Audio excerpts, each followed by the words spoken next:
So we get a lot of questions when landlords want to sell their property to Patley.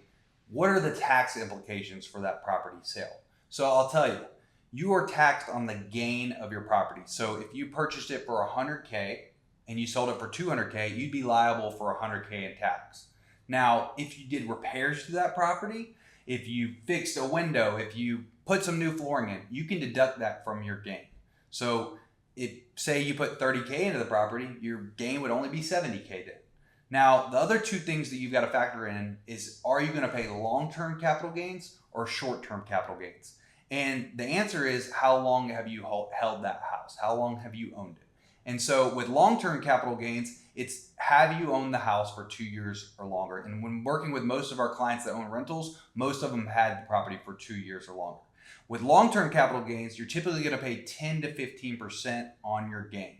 And so if you own the house for less than 2 years, it's short-term capital gains. And these gains change by year. So with short-term capital gains, it's going to be a lot higher. It's typically in that 30 to 35% range, depending on the year.